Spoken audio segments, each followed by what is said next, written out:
Morning, everyone. Welcome to a chilly morning musings with Terry. You notice I got my coat on today.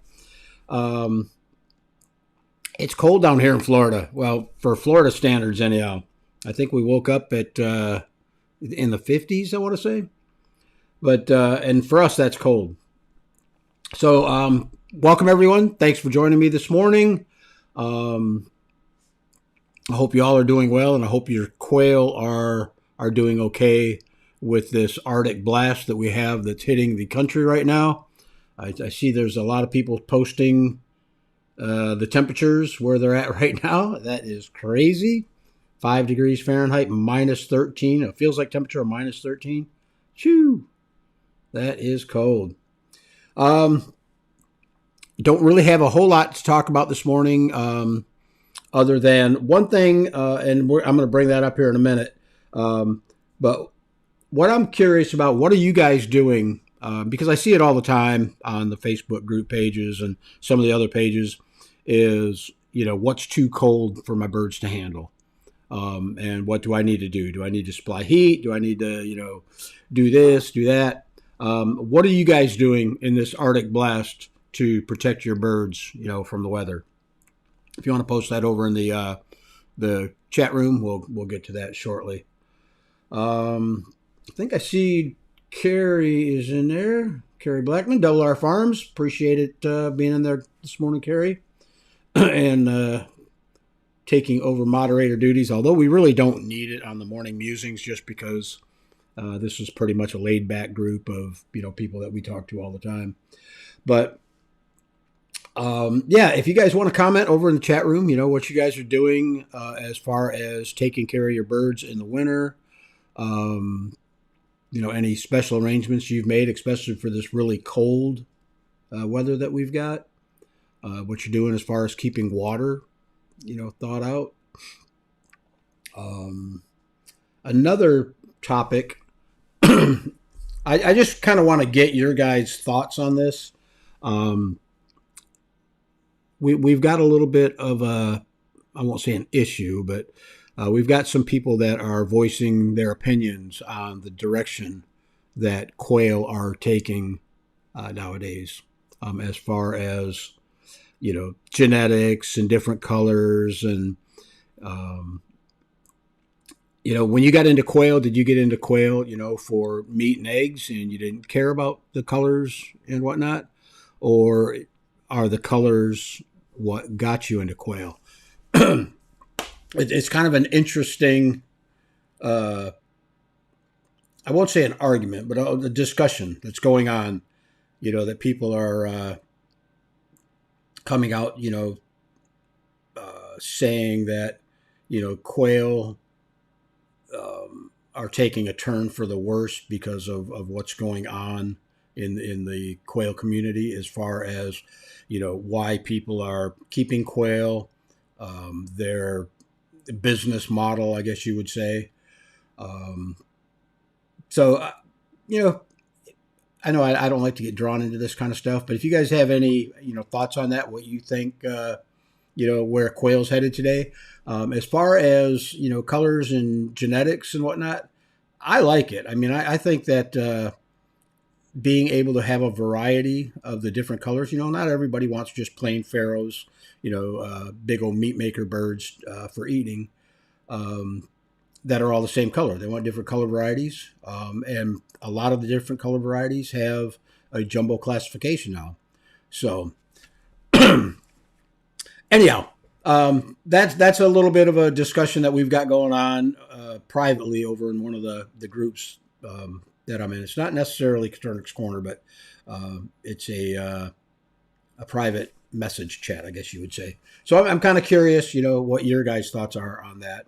And if you think the way where quail are headed is a benefit to us, or if it's going to hurt the industry as a whole. Okay,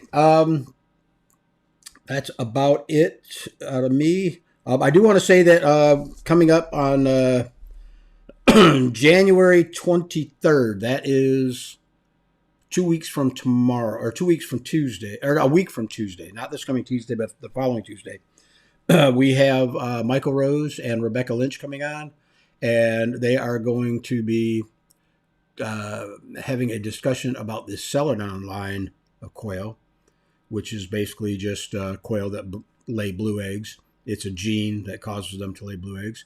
And they're going to be talking about, how to go ahead and breed for those, how to keep the lines breeding true. It's going to be a really interesting live. I mean, both of them guys put on a really good live show. So check that out. Mark your calendars, the 23rd.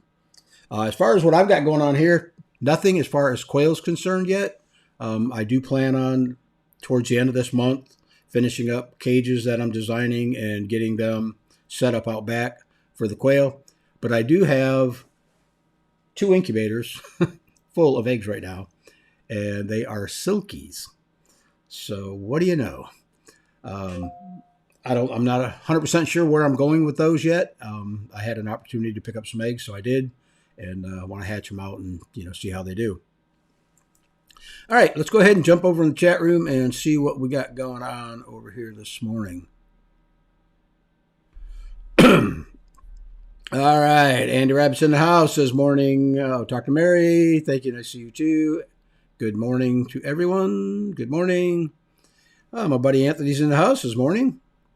Good morning, Tony. Glad you could make it. Mary says, got my coffee and I'm ready. Glad you could join us, Mary. I imagine it's probably pretty chilly out there where you're at.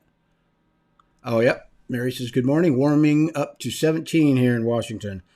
For us, that's cold. Yeah, I'm a little chilly myself right now. Actually, I'm starting to warm up a little bit. It's all these stupid lights on it in here. But, yeah, I mean, I looked at the map last night and then again this morning of the U.S. There's some crazy temperatures going on. My sister's up in Michigan, and she sent me a short video out the window of her house showing all the snow that got piled up. So, no, it's crazy. All right. Andy Rabbit says, I'm at 9 degrees right now. Wow, that's chilly. Whoops. 2 degrees. Wow, that's crazy. Double R Farms in the house is good morning, everyone. Glad you could join us, Carrie. Red B's in the house says, good morning, everyone. And Bob Cole's also joining us this morning. Glad you could join us, Bob. Oh, wow. Andy Rabbit says, it feels like temperature of minus 13. Robert says, oh, hello. I guess that's hello. Mary says, morning, morning, morning. Hope you all are well. Yeah, we're doing good over here, Mary. It's been a good week. I've been working a lot on out in the shop on my some of my CNC projects. Also, for those of you who don't know, we just released a new model of the Terribator, which is the DIY incubator. We now have it's a half-size incubator. It's only 16 inches tall. It will incubate 120 eggs. I've had a lot of requests for a smaller incubator because the larger one was too big for people to put on a tabletop or whatever. So we went ahead and designed a shorter model. Basically just took out one rail, lowered it down a little bit, did some work. This one only has one heating element and one fan, but it does really good. I mean, it actually, I think, holds the temperature and the humidity a little bit better than the larger model, and that's to be expected because you've got less room to keep warm, less volume to keep warm, and also less volume for your humidity. So it does really cool. It's over on the GulfCoastQuail.com website if you guys are interested and want to look at it. Deborah's in the house says, good morning, everyone. Good morning, Deborah. Glad you could join us. Whew. Rabbit Homesteading says, 5 degrees Fahrenheit in lower Michigan. That is crazy. Mary says, good morning, Terry. Good morning, Mary. Thank you so much. Andy says, I would gladly take 50 degrees right now. Yeah, it's nice, I guess, It's a nice change because, I'm used to waking up and it being 70 and almost 80 degrees in the morning. So, a nice cool morning is nice. Megan's in the house. Says good morning. Austin is cold too, 23 degrees. Wow, that is cold. Tony says morning. Oh, we already got that. Dragon Girl's in the house. Says good morning. Glad you could join us. Anthony says I send my birds to Miami Beach during the cold. That's where mine are right now too. Now, as far as what I do in the wintertime, not much of anything. I mean, the birds that I keep outside in the aviary, it's got a little house in there that they can get out of the weather, if they need to. But, even with rain, I've got a pretty heavy duty tarp on the top that kind of wraps around the back. And I haven't had any issues with the birds, getting wet to where it was going to bother them. So they do really well outside. My issues in the summertime when it gets really, really hot, then I provide, a little more hiding spaces out there to where they can get out of the weather, get out of the sun and into the heat. Andy Rabbit says, my cage outside, I wrap it with plastic feed sacks and added a water bowl with a rock so they don't sleep in it.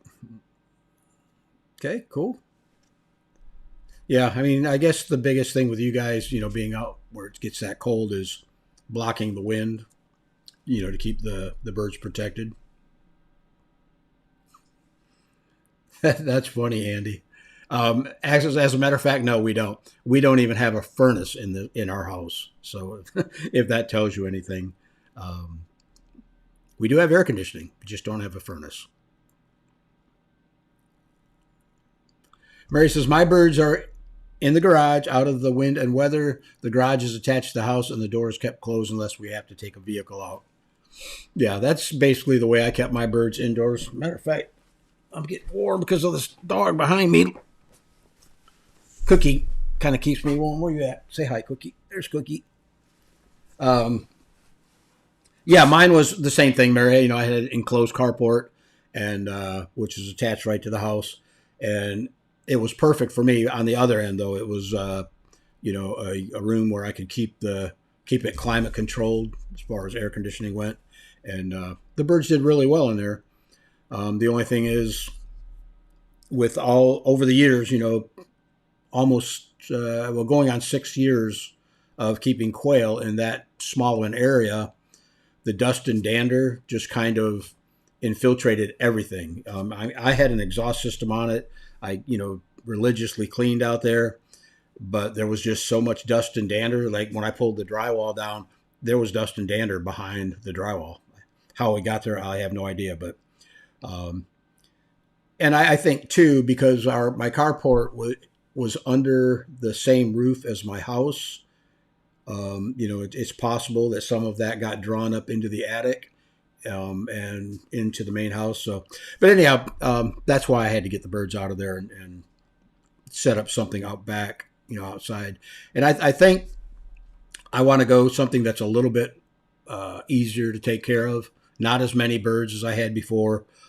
Just some numbers that are, that'll keep me in meat and eggs. Occasionally sell hatching eggs and whatnot locally. But yeah, that's probably where I'm going to go with it, and that'll be this spring. And we're gonna document all that on video, so you guys can watch that. Tony says hi from Toronto. Glad you could join us, Tony. Bob says all my hutches have an enclosed sandbox. Water system needs work. Cups freeze, but the piping doesn't. I see a lot of posts about that right now, Bob, going on. People are wondering what everybody's doing to keep their water systems, working in weather like this. I talked to Allie. This was probably a year or so ago, from Maine. Allie from Maine's Confetti Quail Farm, and she's up there in northern Maine, and it gets. In the wintertime, she's snowed in. Basically can't go nowhere, and she doesn't even water her birds in the winter. She just gives them snow, and she said they do just fine. Her birds, last the entire winter just eating snow for hydration. So, And that's why I was kind of asking you guys. I'm wondering how many of you guys just feed snow and, don't worry about water systems.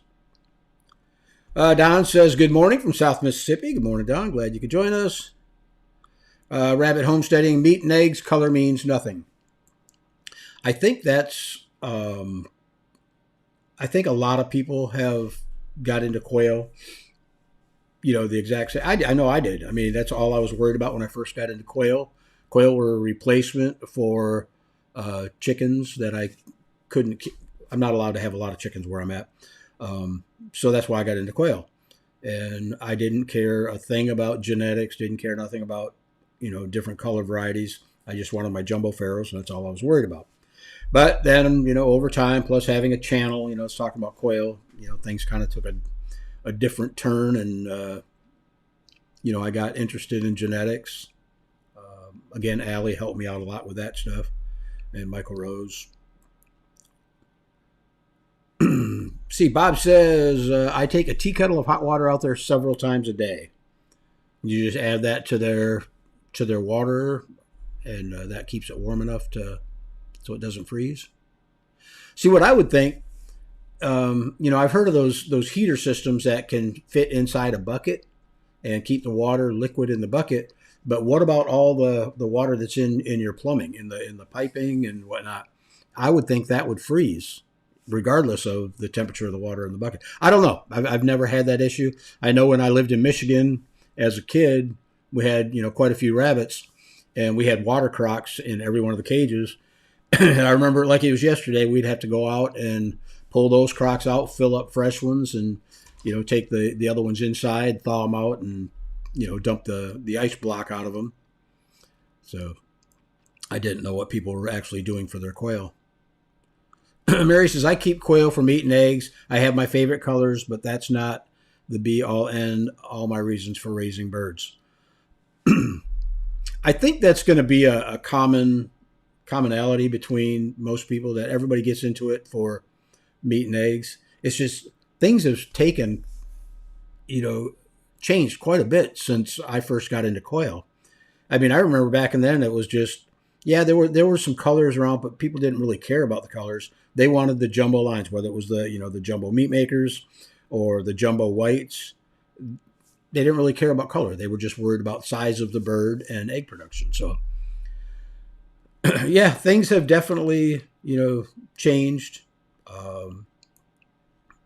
And I actually think it's for the better, because there are a lot of people, just like in the chicken industry, the poultry industry, that, are into showing birds, and, they want to make the perfect color variety and this and that. So I can understand it. But I think for the most part, most people just, most of the people that keep quail are keeping them for, a source of meat and eggs. Andy says, I got into quail for eggs. The thought of meat came later than using for genetic learning. Basically, same here. The genetic part of it, guys, is really neat. I mean, for those of you who don't really care much about genetics, it's pretty interesting. I was one of them. I didn't really, give a crap about the genetics. All I was worried about, like I say, was producing big birds and a lot of eggs. But once I started looking into genetics, I had, quite a few people that were part of the Turnips Corner community, and they were, in my eyes, experts in the genetic side of it. And once I started, learning that, and I started out really slow, like first was learning about roux, what roux consisted of, the genes they carried, and how it affects the different color varieties. And then it was neat, and then I got into, like, roux is a really cool gene to mess with. But then I was getting into other stuff like, the Phi gene and whatnot. So yeah, there's a lot of neat stuff going on. But like I say, most people are, small backyard homesteaders, I guess you'd say. And that's all they're concerned with is, getting meat and eggs for their family. So Elizabeth says, good morning from Texas. Glad you could join us, Elizabeth. Harry says, morning, Terry. 35 degrees here in Tucson, Arizona. Wow. My quail are in my shop. I use a pair of 350-watt heat lamps. Wow, that's cold for Tucson. I didn't realize it was it was that cold out there. But I guess, yeah, I guess so. Because even Colorado right now is really cold. Like they're down in the single digits. So, well, glad you could join us, Harry. Anthony says, definitely got into it for the meat and eggs, but I truly enjoy all the colors. Some are just beautiful. Yeah, they are, and it does. It adds a little variety to your flock. If you want to, if you want to, you know, some people get bored of just the same old color. Pharaohs, yeah, they're neat looking, but uh, and sex link brown, that's a whole nother story. That gene right there, but yeah, I was kind of drawn to the fawn colors. The Italians, Manchurians. I liked the way fawn kind of affected um, the EB line. The like the Rosettas and Tibetans and whatnot. So yeah, I mean, there's a lot of neat stuff that can be done with colors. But in the end, it's back to meat and eggs. Deborah says, I'm very lucky here in Arizona. If the forecast is below 40, I just cover with a blanket. Yeah, that's nice. But even 40, I mean, I think they can handle 40 degrees, no problem. Um, Matter of fact, we're getting down into the 40s later this week. Our lows are in the 40s. Uh, well, I don't have to worry about my quail right now, but if it was, well, as a matter of fact, a couple years ago, it actually got down into the 30s here in Florida, and I didn't do anything special for the birds. I mean, I didn't add any heat or anything, and they did just fine. Even the birds that were outside in the aviary did fine. Megan says, I was a rabbit breeder first, and it seems like it's going that route and extremes. Megan, I saw the same thing back when I was a kid, back in my, 9, 10, early teens. My father raised rabbits, and it was meat rabbits back then. And then somehow he got drawn into doing shows, and pretty soon now we're going from having just New Zealand whites to satins and this and that and Polish and all kinds of different breeds of rabbits just for showing. So yeah, I seen the same thing, and I think whether the Coturnics are, I mean, I know Coturnics have been around a long time, but whether the breeding them domestically has just kind of morphed into that. I mean, started out with people didn't care about colors; it was just meat and eggs, and now it's morphing into all these different color varieties. I think the biggest thing that has changed is the number of people who are doing uh, the studies and the testing genetically with these birds to actually figure out what's going on with the genes. Um, Most of that stuff is way over my head, but it's amazing how much they can figure out. I mean, like what locust genes are on and this and that, and I'm like, wow. I mean, that's a lot of work. But if you're into it that far and that's your goal, then I think it's a good thing. Dragon Girl says, I have quail for eggs primarily. Yep, I think you are one of a lot of people that do. Red Bee says, water bowl on the outside of the cage. They reach through the wire to drink. Dump the ice, add water 3 times a day. Well below freezing for months here. Kept in the shed with no heat, just solar lights. Cool. That's um,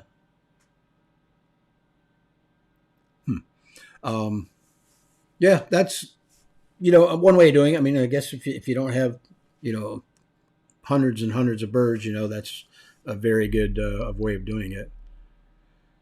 I guess when I think of people taking care of watering systems, I look at what I had. I had anywhere between 300 and 500 birds out in my shop at a time, and I'm like, how could I possibly keep these all these cages and all these different waters thought out? If I was up north. So, but I do have my brother-in-law. He's up in Michigan, and he's got his in a shed also.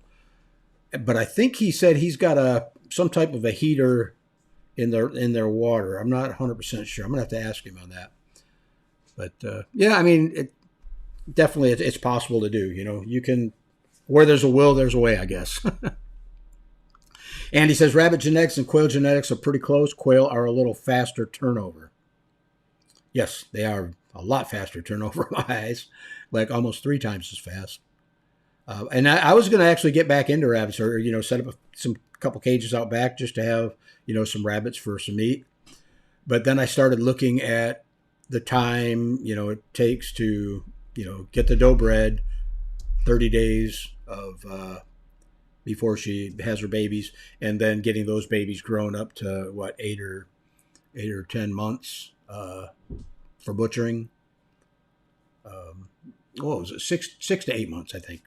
It's been so long since I've been into rabbits, but yeah, quail kind of beat out the rabbits. I love rabbits, so they were always cool. I remember my dad calling me out of school. It was so cool. I'd get a call from the principal's office to come down to the office, and I'm thinking, oh no, I'm in trouble. And it turns out it was my dad calling me out of school to come home and babysit a doe that was due to have her kits. So, crazy.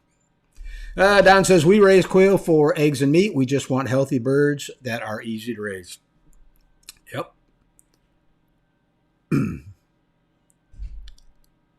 Carl says, hello from Temple, Texas. Glad you could join us, Carl. And 21 degrees out there. That's pretty chilly for Texas. Rabbit Homesteading says, colors are cool, but genetic going for more or larger eggs and larger meat focus would be better. Colors are just for fun and cool, but not needed. Yeah, as far as, from a homesteading point of view, I agree. But, you're always going to have your side that wants to, work on, improving the colors, the genetics, coming up with new colors, stuff like that. So, yeah, I mean, I guess, from what I'm seeing, I think it's down to personal preference. What do you want the quail for? Are you trying to, make money selling hatching eggs, or are you just trying to provide meat and eggs for your family? I think that has a lot to do with it, because, obviously, if you come up with a new color, you're going to be able to, demand a little bit higher price than, some of the more common stuff. So, yeah. Andy Rabbit says we might be getting a little snow today. I think everything I've seen up north, especially out there in Iowa, those poor people are getting blasted, and they got the caucus going on out there and everything. Deborah says, as far as genetics goes, I just let nature take its course. There you go. Mary says, time for coffee, y'all. Second cup. I'm on my water now. I can't drink a whole lot of coffee in the morning. I mean, I do. I love my coffee, but I 2 cups max for me.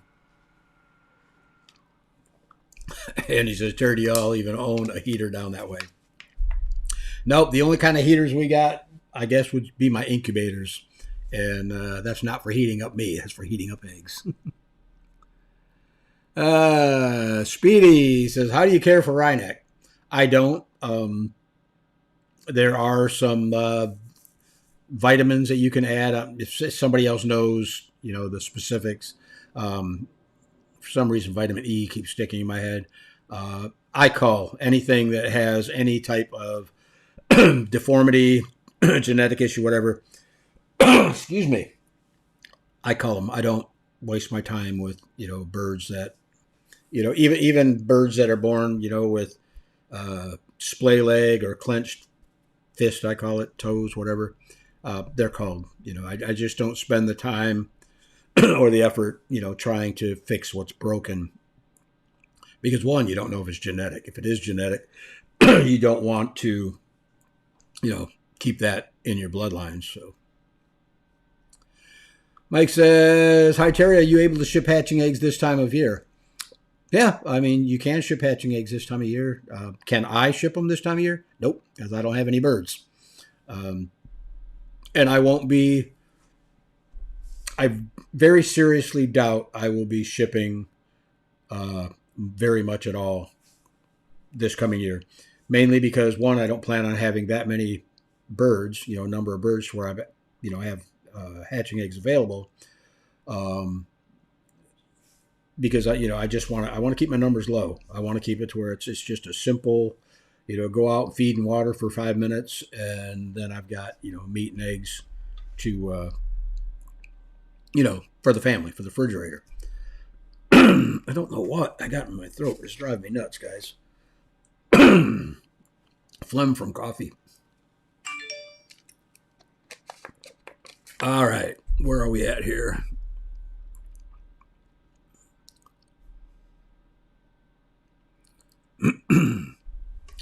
Andy Rabbit says, I want enough to hatch out for meat for me and enough to take them to swap meets. There you go. Yeah, that's what I would. I don't really do the swap meets, but I do have some local people that like to pick up eggs now and then. So it would be nice to be able to produce. I'm thinking maybe tops 50 birds, maybe not even that. Maybe only like 25. I'm just going to have to see how it goes and what I've got set up out back for them. But I'm like I say, I'm definitely keeping quail. It's just a matter of how many I'm going to be keeping.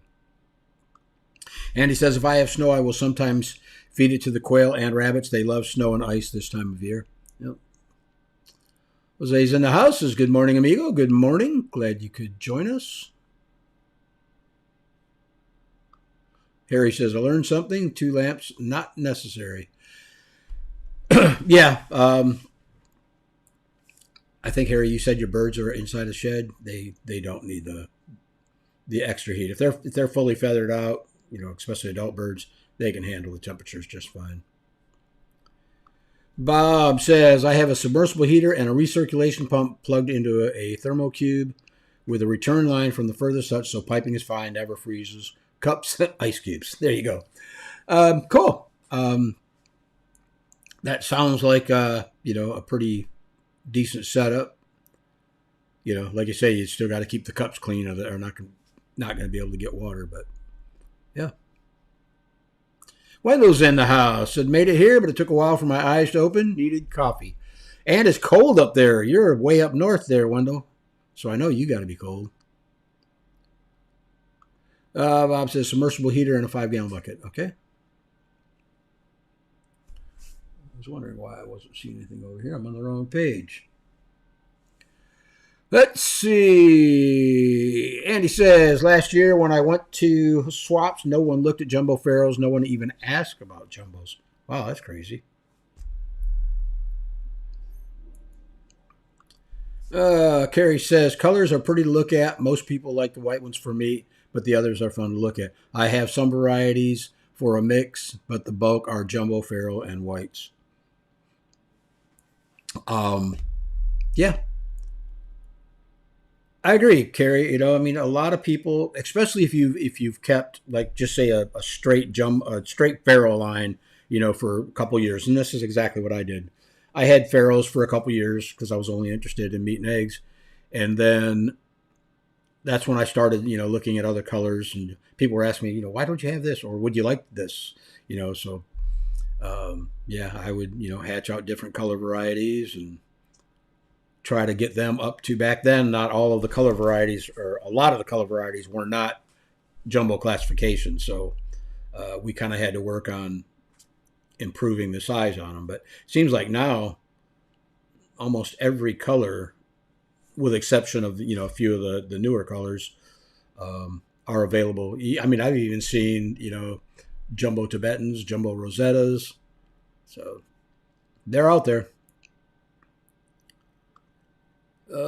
G. Michael says, good morning, Terry and all. Question, what are the top things you wish you knew at the start of raising quail?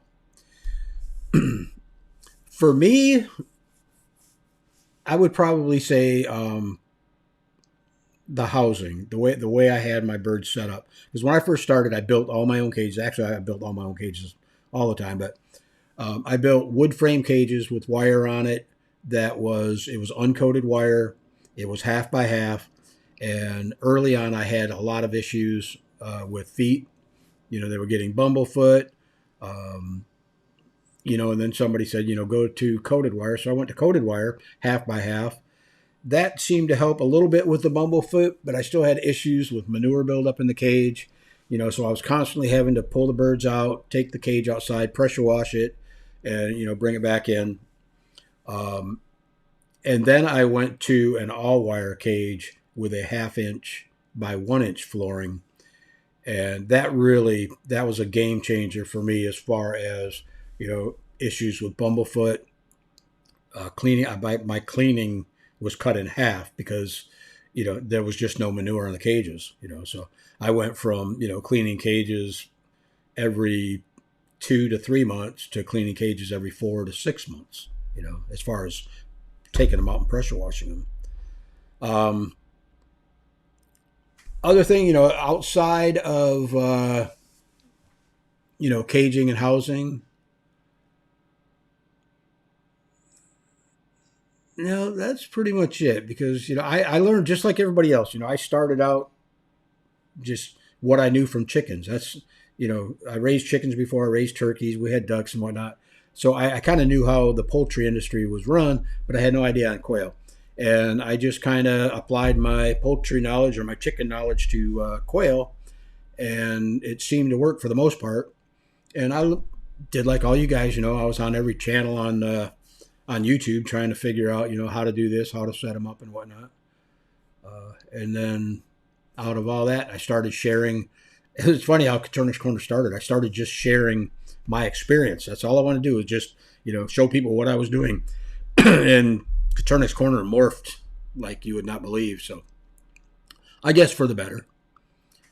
Andy says, what I think is messed up is how people knock others so hard for the standard of backyard breeding versus got to be all about genetics, all or nothing. I agree with 100% on that, Andy, because I've seen it multiple times. I've actually had people come to me and say, why is this being run like that? It's affecting the quail community. It's affecting quail, the long-term keeping of quail. You're always going to have your two different, I won't say classes, but you're two different keepers of quail. You're going to have your people that just want meat and eggs and don't care about anything else. And then you're going to have your people that, yeah, they want meat and eggs, but they also want show birds. They want birds that they can, produce pretty colors, And I understand it, because I've come from the whole showing rabbits deal. We started out for meat and eggs, and then it turned into, every weekend going to a different show all over the place. So, yeah, I see it, but I understand it, But as far as knocking others for the way they keep quail, it's personal preference, You got half the country, I won't say half the country, but a lot of people keep backyard chickens. They're not worried about showing. All they want is eggs and meat, and they might only have half a dozen chickens, but that's all they want. So why knock them for it? It's kind of stupid. Jennifer says, hi, I'm in Iowa and it's currently minus 18, feels like minus 40. Wow. I use a heated shed with heat lamps. Anything else I need to know? Just stay inside because that's too cold to go outside. That's crazy. I imagine the heat lamps are doing a pretty good job depending on the size of your shed. But like I say, as long as you're keeping, your birds are out of the wind and the weather. So, even if the heat lamps are only bumping the temperatures up there just a few degrees, like say, if you're minus 18, even if it's bumping it up to say 0 degrees in there, the birds are still going to be fine. But man, that's cold. And he says, what I found a little funny last year at Swaps was with the celadons, people thought the blue eggs were cool, but never wanted any to hatch, but wanted live quail that might lay blue eggs. Yeah, there you go. And then they bought the brown eggs to hatch. There you go. No, it's crazy. I was never a big fan of the celadon. I didn't care. To me, it's egg color. And, I don't care what color the eggs are. But, some people do. Some people like the thought, I guess, of a bird laying a blue egg. I don't know. Dragon Girl says nothing wrong with a pretty bird if it's healthy. Absolutely. Mary says, I agree. Talking to Don, just give me quiet, calm birds that lay eggs. And when I have too many, nice meat. I agree 100%, Mary. That's another thing. Going back to aggression issues in quail. I have seen from the time that I started with quail till, now or recently, I've seen more people breeding for temperament, good temperaments, birds that aren't trying to, tear up other birds. Back when I first got into it, the quail were savages. And it just turned out it was the line that I was keeping. Once I went to a different line from somebody that was, breeding for temperament, I lost all those problems with the birds being aggressive. So yeah, that's one good thing, that, people are breeding. They're taking the time to selectively breed for, non-aggressive or, calm birds. So that's good. And it says, with my rabbits, I want to say I see a rainbow in my barn. Same has happened for me with quail now too. Yep. And he says, Terry, what does your shirt say? It says, things I do in my spare time. My sister got me this shirt, by the way. Look at quails, research quails, keeping quail. It says a whole bunch of different things dream about quail, think about quail, talk about quail. So yeah, my sister got me that shirt. I love it. Carrie says, Terry, where can we find your shirts? I need one. I will ask my sister, Carrie, and let you know. She got it for me as a Christmas gift. So yeah, I thought it was cool. I like it. Samantha says, wind chill of minus 24 here in Michigan. Burr. I use Snappy Fit dog kennel bowls for my meat rabbits and quail. Cool. I don't know what a Snappy Fit dog kennel bowl is, but okay. Cool. Glad you could join us, Samantha, and stay warm because that's minus 24. That's dangerous weather. Andy says, I do enjoy going to swaps when I want to go. It's the little extra letting animals help pay for themselves. Yep. I was, like I say, I didn't really do a lot of swaps because we don't have, I think we have one local swap meet. But I've never done that, but I did sell hatching eggs locally. I went around to a few of the nail salons here in town that are run by Asians. And I gave away some eggs. The first couple times I went there, I just, gave them eggs, left a business card with them. And after that, I could not keep up with not hatching eggs, but eating eggs orders from people just, coming in off the street. It was crazy. They finally got to where, which was cool, they got to where one person from the salon would take all the orders, collect all the money, come to me and say, okay, I need X amount of eggs. And all I'd do is, pay that one person, give them the eggs, or get my money from that one person and give them the eggs. So that was nice. I didn't have a whole bunch of people coming and going all the time. Let's see. Tony says, I'm working on getting 5 breeding sets. I want to keep my numbers small in the summer and fill the freezer in the summer. Yep. It's a good idea. And by the way, Tony, I am out of eggs, which is not a big deal. But if you're ever out in this area, you could bring me a few. Andy says, good morning, Winter. Sorry. Yep, I knew what you meant. Wendell says, this is still the good old USA. So if you want to raise pink jumbos, I will. I'm using genetics for predictable results, but also an experiment. I can eat the failures. Absolutely, 100%. And that's what I think, that, it doesn't matter why you are keeping the quail. It's um, if you just want meat and egg birds, and you don't care about colors, that's the route to go. Wendell, I know that you've been working with the black lines and whatnot, so I knew that you had a little bit of genetic interest in it, but and an understanding of genetics is good too, especially if you've got faults that you want to breed out of your quail, or if you're breeding, like just say with the roux gene, you get expected results by having a little bit of genetic knowledge. You get expected results when it comes to producing your birds. So.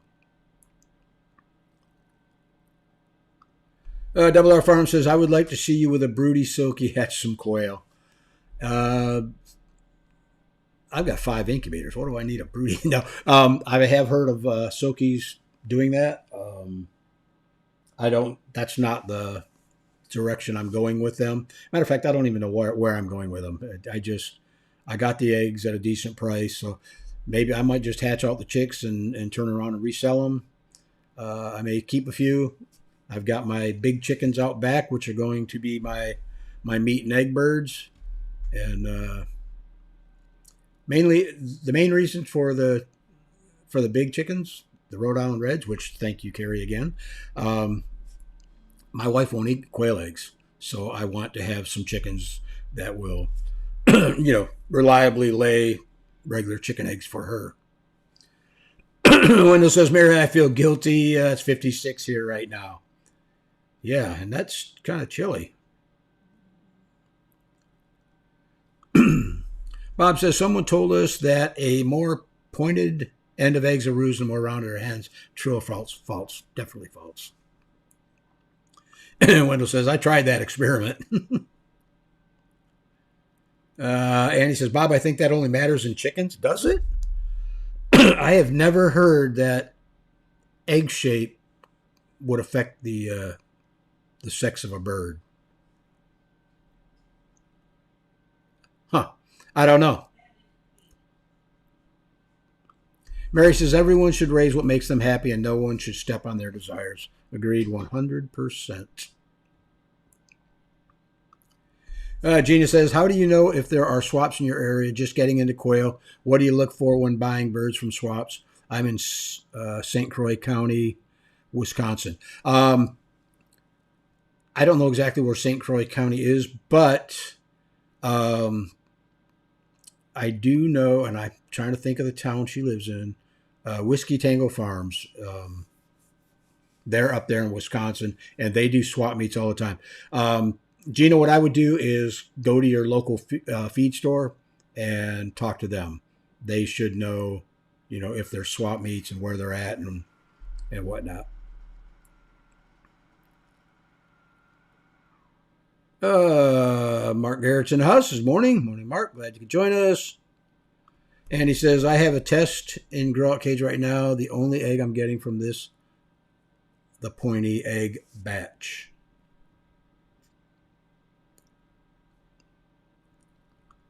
And he agrees with Mary. Says exactly. Wendell says, Andy, the only advantage to pointy eggs is that my egg scissors work better on them. Yes, that is true.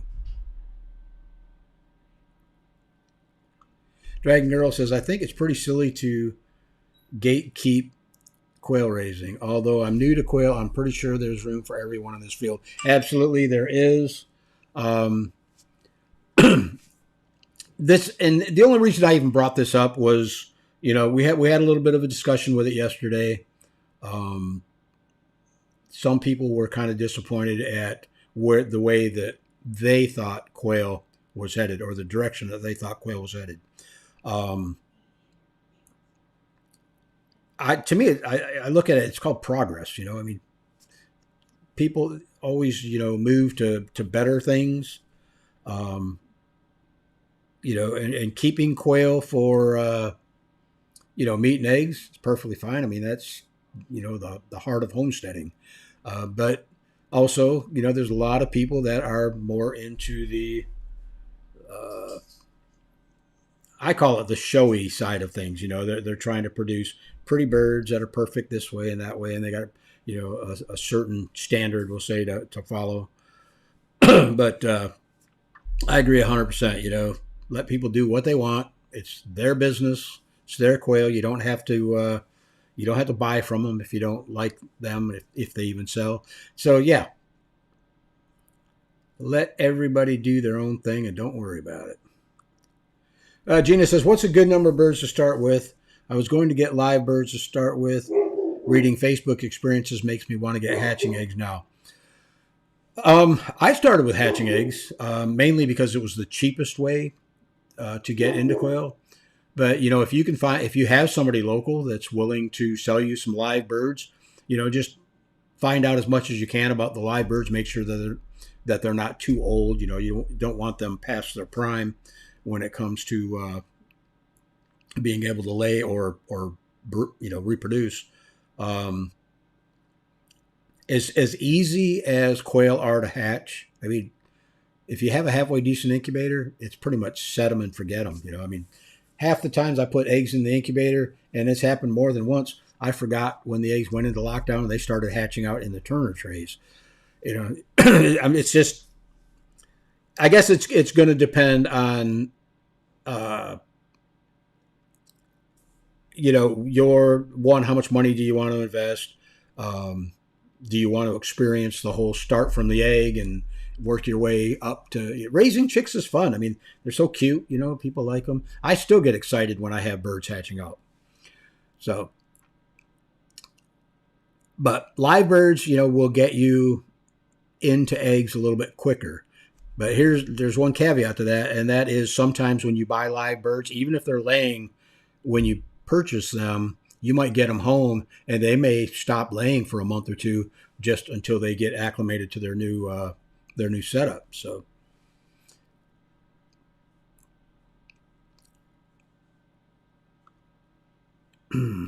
let's see. And it said, whoever that was at minus 18, I'm sorry, that's cold. Yes, it is. And he says, Terry, you got my hubby agreeing with you on the blue eggs. Yeah, I mean, to me, it's just a color. I like the looks of, just the normal quail egg. They got some really neat patterns and whatnot going on. So yeah, blue eggs are cool. That's another one of those preference things, for people. What happened to global warming? We all know what happened to it. It was a scam. See, Juan says, good morning. I'm starting a jumbo line. Was wondering if I increase my bird size, will it cause them to begin laying earlier, or if that's a separate genetic trait you have to breed for? No, I don't think you're going to get them to lay any earlier just because they're making size earlier. A lot of people are breeding for, larger birds. I mean, I've even read and seen some people saying they've got birds that are, getting 18 and 20 ounces, which that's a big bird. I'm not a big fan of pushing the limits on weight for birds because you don't want to, and this comes from a really well-respected breeder over in the UK. He said if you're going to breed for jumbos and you want to push the weight limits, you want to breed for structure first. You want to get the legs, the bone structure. You want to build the framework before you worry about putting on the meat. Once you've got the framework done, then you can go ahead, and start breeding birds that are, exceeding, to me, a 16-ounce bird. That's a 1-pound bird. That's a big bird. Your average jumbos are between 12 and 14 ounces. So, yeah. But no, as far as they're not going to lay earlier, they need to become sexually mature as far as their egg production stuff goes before they're going to lay eggs. And he says, for me, the only reason I keep chickens would be for the egg color. It's funny you said that because back when I first started keeping chickens, I always thought the brown eggs were the healthiest eggs that you could get. I've just figured that because when you go to a store and you see the brown eggs, they're more than the white eggs. So I thought, well, they must be healthier for you. So that's why I got into keeping chickens, and I guess I was wrong on that. TM says there are a few jewelry makers out there. That's probably where the blue eggs are going. I don't know. I mean, I guess yeah, they could use the eggs for making whatever they would make, whatever kind of jewelry you would make out of eggs. Earrings, maybe big egg hanging from your ear. I don't know. I do know that it's a girl out in California that she actually did. She came on the live stream here once, and she was talking about sell it on eggs and how she markets them to stores. And it was kind of like a little niche that she had going on.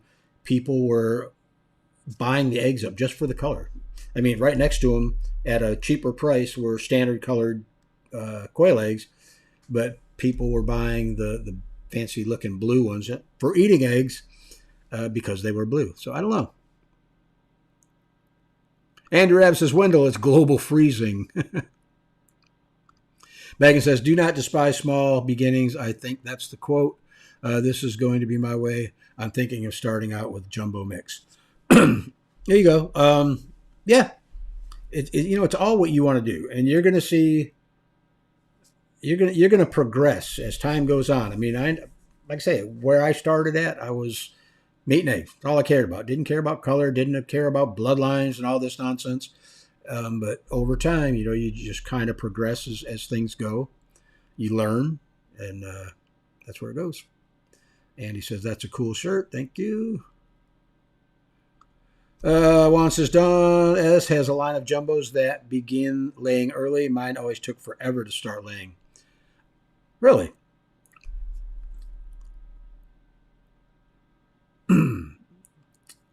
I was always under the impression that, it depends on what's laying early. I've had birds lay at 5 weeks.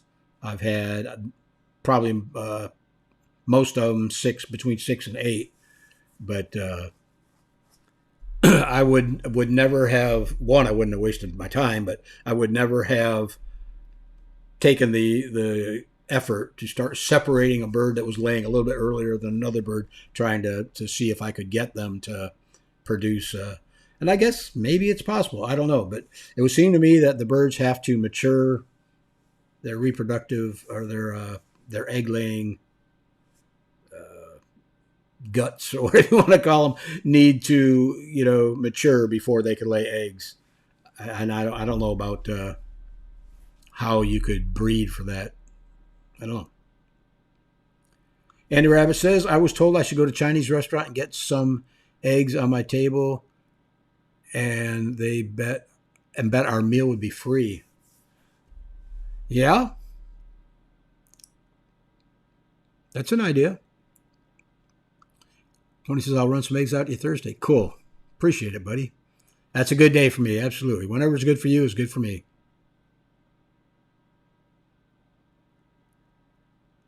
And I'm talking to Wendell. My hubby said, thanks for rubbing it in with the temps. Exactly, Wendell. What do you mean, Andy? I'm freezing. Yeah, I woke up this morning to take the dogs out, and it was just getting light, and it was, to me, cold. I didn't grab my coat. I just put on a shirt and walked out back, and yeah.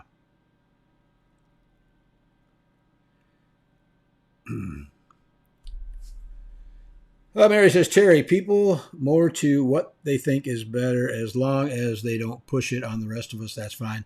Otherwise, I'll push back. There you go. And that should be moved to. Yep. I agree 100%. It's...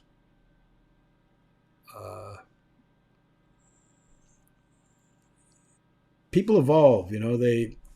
Just because you start out, doing something one way, you might learn, okay, this is a better way. This is the way I want to do it. But as far as, looking down on people who are just raising for meat and eggs versus people who are, following genetics and raising pretty colors and whatnot. Yeah. Leave them alone. Let them do what they want. Mason says, question, hey, Terry, if I bought a hatching time incubator and a terry baiter, which would you recommend making into the hatcher? Also, which incubator holds more eggs? Well, that's going to depend on what hatching time incubator you buy. I have the CT60, which is the smallest of the CT series. And with the quail rails, I think 60, maybe 80 eggs in it. I'm not 100% sure. I'd have to count the rails again. And the DIY box, I could get 240 eggs in. But that said, I always use the commercial incubator to incubate the eggs, and I hatched out in my DIY box. Mainly because I wanted to keep the commercial incubator clean, and two, the DIY box is so simple to take out and hose off. I mean, I'll take the whole box outside, open the door, spray a little bit of disinfectant in there, and hose it out, let it air dry for a little bit, bring it back in, it's ready for the next batch. So if it's numbers you're looking at, I would go with the DIY box because you're going to get more eggs. Unless you want to spend more money and buy a hatching time incubator that has a larger capacity. So, but as far as which one you use as a hatcher, you could go either way with that. Andy says, I would want a range of pink, green, and blue eggs from chickens. Wow. That's crazy. Gina says, can you keep button quail and turnix together in an aviary? I don't know. I've never had button quail. If there's anyone in here that has button quail that can answer that, let me know. I do know that we had a lady on here one time. She's got a huge aviary out in her backyard, and she kept everything in there. I mean, she had, turnix, she had chickens, she had turkeys. I want to say ducks, maybe. So yeah, I guess, that they can be raised up together. I would always have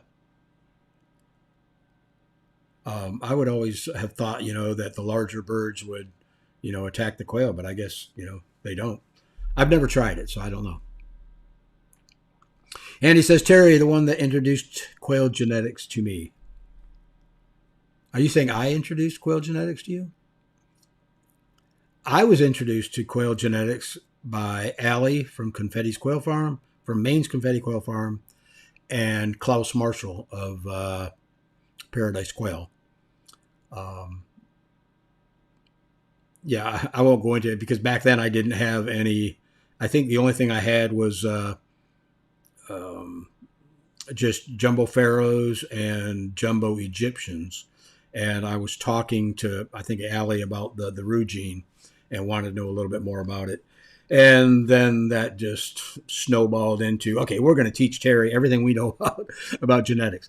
And Allie actually did a playlist on the channel here, a beginner's guide to genetics, if anybody's interested. And there's, a lot of good information in there. I think it's a good thing to know about genetics, because, things happen with your birds that, you could produce a trait that is undesirable, and knowing how genetics works and how to breed out that trait is a plus. So yeah, a little bit of learning of genetics, I think is really good for everybody. Lewis says, good morning from Albany, Louisiana, doing quite well dry hatching. I do dry hatching also. A lot of people have asked me about it, and I always tell them, it really depends on where you're at. If you're in an area where your regular outside relative humidity is high enough, then yeah, you can most likely get away with dry hatching. Some people, that are further out west where it's, like 8% humidity, you might have to add a little bit of water to keep your humidity in the incubator up. I mean, I've got 2 incubators going right now, and both of them have water in them. Just one reservoir, and they're both at 44% humidity. And the only reason I put water in them is if I don't, the humidity will drop down below, right around 20%, just because it's cold here in Florida. We don't have no humidity outside. So yeah. All right. But dry hatching is basically what I do with my quail most of the time. Delvin says, good morning, quailers from beautiful St. Thomas. Cool. Lucky you. Thanks for joining us. Otis says, I'm totally going to start tipping in eggs at the bars and restaurants.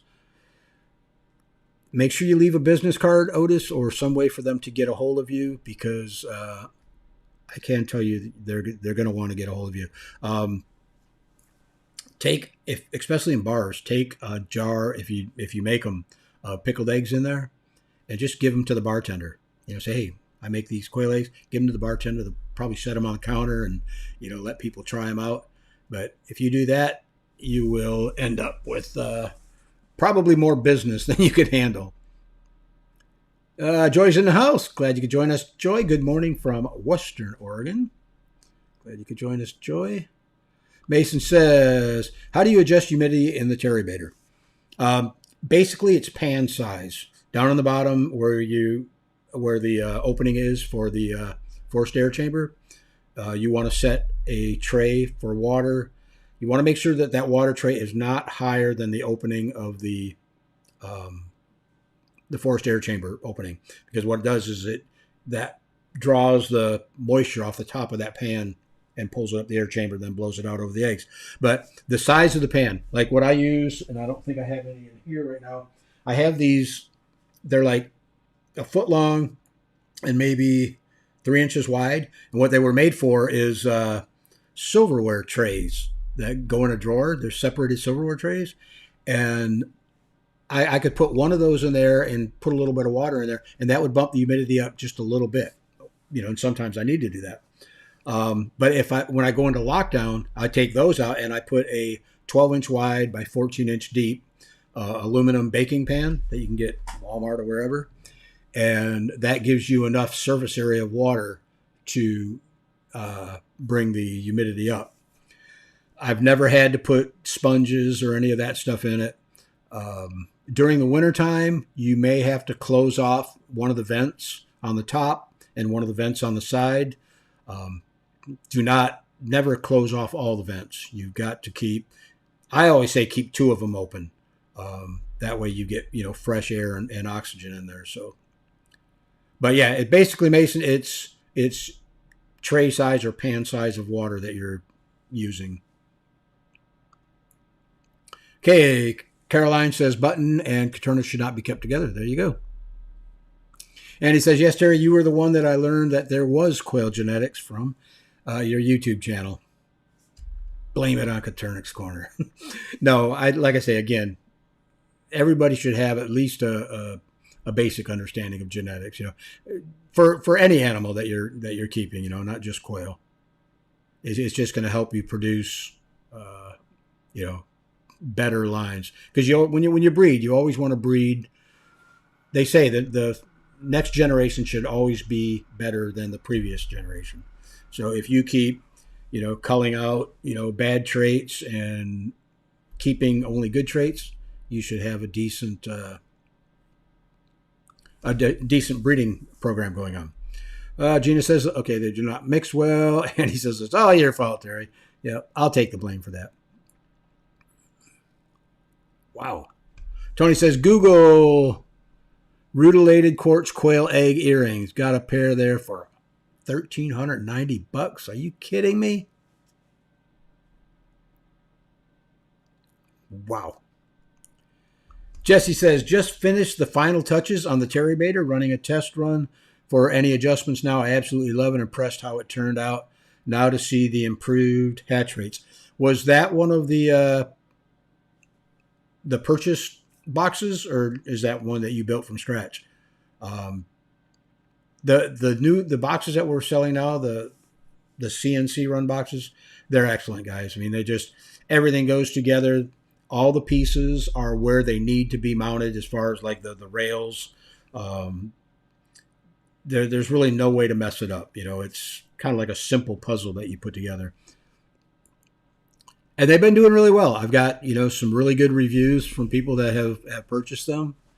And I'm trying to keep them as cheap as possible. I know you can go out and buy a sheet of foam for, $32 or whatever it is now and cut out your own and make it. But to be able to make one that, one, looks nice, but two, everything is spot on as far as measurements go. Um, that's basically why I did it. And I had a lot of requests for it. People say, people would reach out to me and said, hey, if I pay for a sheet of foam, will you cut it out for me and send it to me? And I'm like, how about if I just make a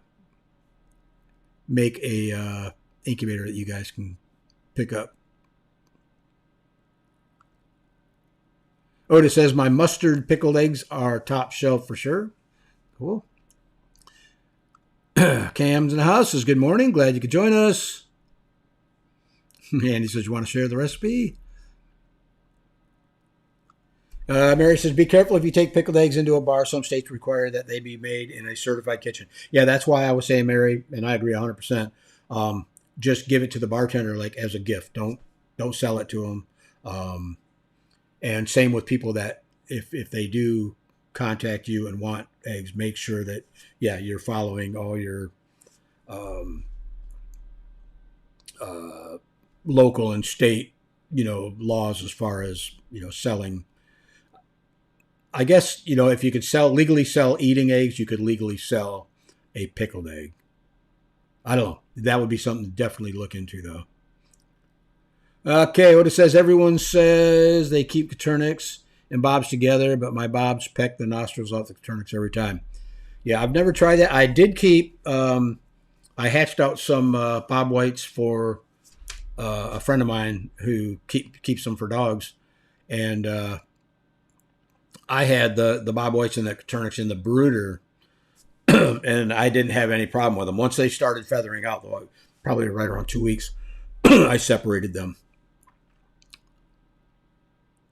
Jesse says, yes, I got from your site. Can't wait to get some eggs in. I even made a box for the controls and added a switch for the fan. Okay, cool. I'm glad you got it, and I'm glad everything worked out for you. Be careful on that switch for the fan. The reason I say that is if for some reason the switch accidentally gets shut off, those fans need to run 24/7. Or they need to run as long as you're incubating eggs. And if it accidentally gets shut off, your box is going to overheat because you don't have the airflow over the light bulbs or over the heating elements, cooling them down after they go off. If you shut the fan, well, you could do a test on that if you want. You can plug the incubator in, and when the lights come on, unplug the fans, and you'll see how high that temperature actually climbs up once the regulator turns the lights off. I actually had it happen before where my fans, they plug in separately, and somehow I bumped the plug and it came undone. And I looked over at the regulator, and I think I was over 104, 105 degrees. So yeah, you don't want to do that. Oh, it says search Amish pickled eggs. Okay.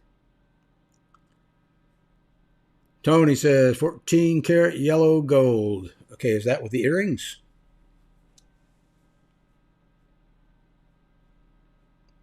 Mustard pickled.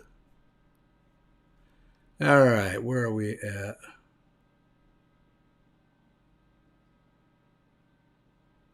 There we go. Dragon Girl says, holy moly, sadly, I think it's the quartz and not the quail that upset the price.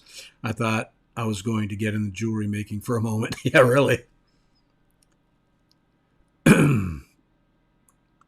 Double R Farms in Alabama, to sell pickled eggs, you have to have a homestead license. There you go. And I think in Florida we have a license that's small poultry something license that you can get. But they limit you on the number of eggs that you can actually sell over the course of a month or a year. And I never really got into it. And I actually talked to a few people that are, like not Department of Agriculture, but Florida Fish and Game. And they said sales across, they call it across the fence sales, something like that. It's totally fine. If you're selling to, family, friends, or acquaintances in your neighborhood, that's totally fine. You don't need to have that license. I've never been questioned on it. I've been I don't anymore, but I was selling eggs, as eating eggs, all over the place and never had an issue with it. I imagine the first time somebody gets sick, so you got to be, pretty careful. Don't sell them any old eggs.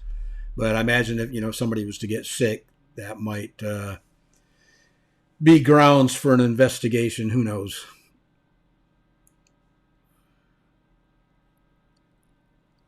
Yeah, Bob says, please don't forget to tap the thumbs up before you go. Matter of fact, what time is it? Wow, it's 10:15 already. We did good today. Got to go check on the birds. I hope everyone has a blessed day. Thanks, Bob. Thanks for joining us. Appreciate it. Otis says, I'm keeping my fart eggs in hopes of someone needing them for crafts. There you go. All right, guys, that brings us down to the bottom of the list. We had a good chat today. That was very interesting. Okay, Mary has something real quick. Says, in Washington State, we have to be made in an inspected kitchen, inspected by health department, pricey certification. Yeah, I know every state's going to be a little bit different as far as what they go. As far as in Florida, I actually did a video on it quite a while back on washing eggs, and that's basically what we are required to do. You have to have a 3-stage washing system. It's basically soap, water, or soap, rinse, and then water. I can't remember all 3 of them, but a 3-basin wash setup, and that's pretty much all they want to see. And that could be something as simple as 3 plastic dish pans or whatever. You could use that. So there, I know from talking to a few people, it's not really that big of a deal to get that license. It's just the limit that they put on you. The number of eggs that you're actually allowed to sell. All right. Dragon Girl says Washington State is pretty tough for anyone trying to do cottage kitchen sales. Yeah, I've heard of that too, the cottage law. And I know Florida does have a cottage law, but I don't think quail apply to that, because the reason I was looking into the cottage law was for honey, for my honeybees. To sell that, you can sell it under the cottage law exemption. Yeah, right. That is crazy. Kind of funny. I have to have a homestead license for pickled eggs, but I can process 1,000 chickens a year with no paper. Yeah, that's bureaucracy for you. Fat Country's in the house. Good morning from Tampa. Glad you could join us. All right. Everybody says they got to go, and so do I, because I got a few things I'm working out in the shop on. I got a couple boxes I got to cut out, and then I got some signs I got to work up on the CNC. So, guys, thanks for joining me today. Really appreciate it. I had fun. Just remember, for whatever reason you're keeping quail, it's a good reason. You don't need to, just because someone else says you should be doing this or you have to do that, or I don't like the way quail are going, too bad. Do what you want. Everyone have a great day. I'm not going live this Tuesday, guys. I have other plans, another engagement I got to take care of. But I will be going live the following Tuesday, which is the 23rd, and that's with the Celadon Talk with Michael Rose and Rebecca Lynch. And I'll also be going live a week from today. We'll be doing our morning musings again. So everyone have a great week, and we will see you, I guess, next week, Sunday.